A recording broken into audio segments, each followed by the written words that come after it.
Maka ayat 6, mari kita baca ayat 6, 1, 2, 3 iya. Bergembiralah akan hal itu, sekalipun sekarang ini kamu seketika harus berduka cita oleh berbagai-bagai pencobaan. Bergembiralah akan hal itu. Sekalipun sekarang ini kamu seketika harus berduka cita oleh berbagai-bagai pencobaan. Menarik untuk kita pelajari kata bergembiralah. Di dalam bahasa Yunani memakai istilah yaitu agaliaste. Bentuknya adalah verb indicative person atau verb imperative person. Ini kata kerja yang harus senantiasa kita lakukan. Ini kata kerja yang dalam situasi apapun juga harus engkau nyatakan karena imperatif. Berarti saudara, kita tidak boleh beralasan sedang mengalami kesulitan, sedang mengalami satu musibah, sedang mengalami satu duka cita, kita tidak gembira dalam Tuhan. Nggak boleh. Nah di sini maka saya lebih tertarik, saya lebih menyukai terjemahan daripada NIV dengan New King James Version. In this you greatly rejoice. Inilah momen di mana kita dikatakan harus sangat bergembira. Jadi in this you greatly. Jadi dalam momen ini, dalam hal ini, kamu sangat bergembira. Hai jemaat di perantauan. Karena engkau mendapatkan satu duka cita, privilege-mu luar biasa. Jadi seharusnya kamu sangat bergembira. Demikian pun dengan konteks sekarang. Misalnya orang-orang Kristen di Irak Utara. Mereka juga mendapatkan penganiayaan. Mereka mendapatkan penderitaan. Mereka mendapatkan satu kesedihan karena orang tua yang mereka cintai, saudara mereka cintai, mereka ditembak, dan tidak sedikit dipenggal kepalanya oleh ISIS. Kita iri kepada mereka. Berarti mereka mendapatkan satu privilege. Mereka mendapatkan kasih karunia, imannya siap menghadapi satu nilai apa? Penderitaan yang begitu hebat. Ya. Jadi saudara, di situ ingin menunjukkan supaya kita ini menjadi orang yang sangat bergembira.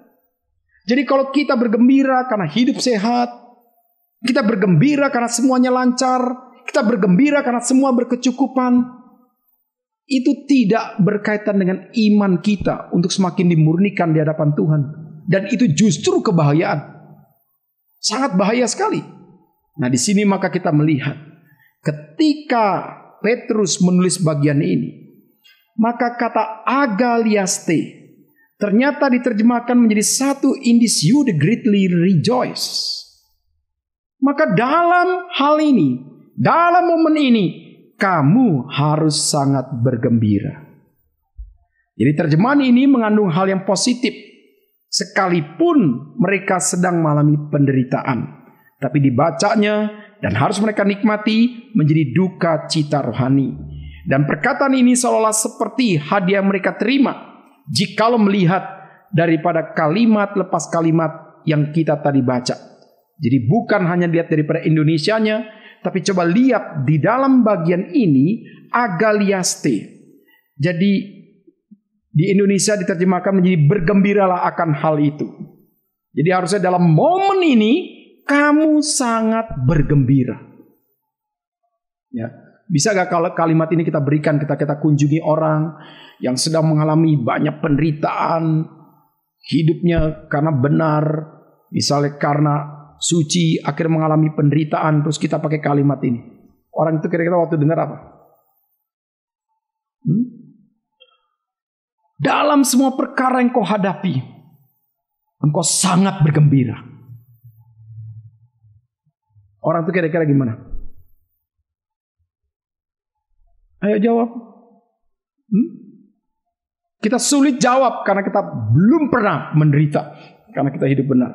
Kita belum pernah merasakan kesulitan demi kesulitan karena kita hidup benar-benar bagi Tuhan. Nah di sini maka kita mengerti ketika Alkitab berkata kita adalah terang. Terang di dalam akan dunia yang gelap. Maka kalau kita sungguh-sungguh ada dalam perusahaan di mana kita ada, sistemnya tidak baik, masyarakat sistem tidak baik. Kalau kita hadir, wajar banyak orang tidak suka dengan kita. Kenapa? Karena kita membawa terang Tuhan. Ya, di sini maka kita belajar, saudara. Bagian ini luar biasa. untuk memberitahu kepada kita betapa kita harus bahagia. Kalau hidup kita sudah benar, hidup kita sudah suci, hidup kita sudah terang, ternyata masih diizinkan masuk dalam berbagai-bagai pencobaan. Terjemahnya lebih tepat, berbagai-bagai ujian. Karena pencobaan datang daripada setan, ini ujian diizinkan oleh Tuhan. Mengapa kita harus sangat bergembira? Mengapa kita harus greatly rejoice? Hal ini menunjukkan dalam ayat 3 dan 5. Bisa dibandingkan dengan kisah 16 ayat 23. Ketika kepala penjara mengerti tentang siapa Kristus, dia diselamatkan, isi keluarga semua diselamatkan, maka hal yang sama dikatakan, dia mengalami greatly rejoice. Maka ayat 3 ayat 5 memberitahu kepada kita yang pertama, kita harus senantiasa greatly rejoice. Pertama, karena telah dilahirkan kembali melalui kebangkitan Yesus Kristus. Kedua, kenapa kita sangat gembira? Karena kita memiliki pengharapan yang hidup. Pengharapan yang hidup tidak akan membuat kita putus asa di tengah-tengah kita menghadapi tantangan.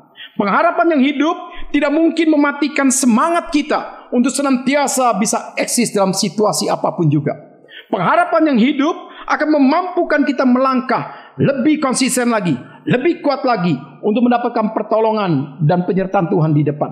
Jadi pengharapan yang hidup adalah satu energi spiritualitas kita untuk bisa mencapai apa yang benar, mencapai apa yang mulia, mencapai apa yang adil, mencapai apa yang baik, mencapai apa yang suci, mencapai apa yang sesuatu yang sedap didengar.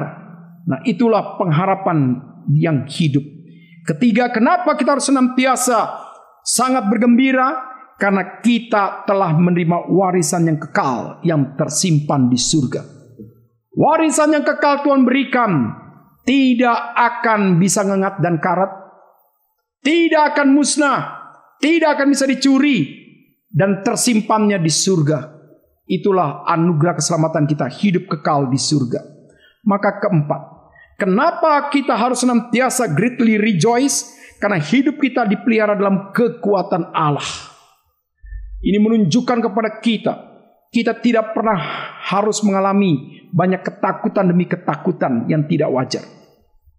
Maka pada waktu kita diancam, pada waktu kita sedang mengalami kesulitan, ingat, Tuhan akan pelihara daripada imanmu berdasarkan kekuatan Allah yang luar biasa. Jadi di sini kita melihat the power of God. Di dalam Roma 1 ayat 16 dan 17 dikatakan, Injil adalah kekuatan Allah yang menyelamatkan setiap orang. Injil adalah kekuatan Allah yang akan memampukan kita untuk hidup benar. Jadi di sini kita percaya sekali rahasia kekuatan daripada setiap kaum-kaum martir yang dicatat oleh Alkitab. Tadi dicatat juga dikatakan para nabi pun pernah mengalami siksaan demi siksaan, tapi mereka tetap bisa bertahan. Maka kita mengerti karena ada the power of God. Ada kekuatan Allah yang tersembunyi, yang memelihara mereka, yang bisa menopang akan semua iman mereka. Maka mereka tidak akan menghujat nama Tuhan.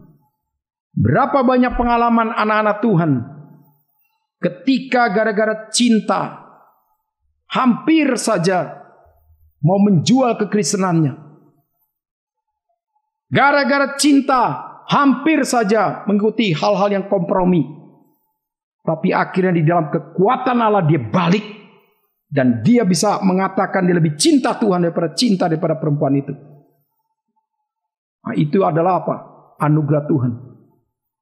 Orang Kristen yang sejati tidak mungkin bisa menghujat nama Tuhan. Jadi kalau orang cuma gara-gara cinta, istilahnya pindah agama istilahnya. Menurut saya bukan pindah agama. Kalau orang gara-gara cinta akhirnya jadi bukan orang Kristen, memang dari mula dia tidak punya iman. Kalau orang benar-benar punya iman, ada dalam pemeliharaan Tuhan, Tuhan tidak mungkin membiarkan orang itu mempermalukan nama Tuhan. Jadi saudara, di sini kita lihat saudara luar biasa kekuatan Allah itu.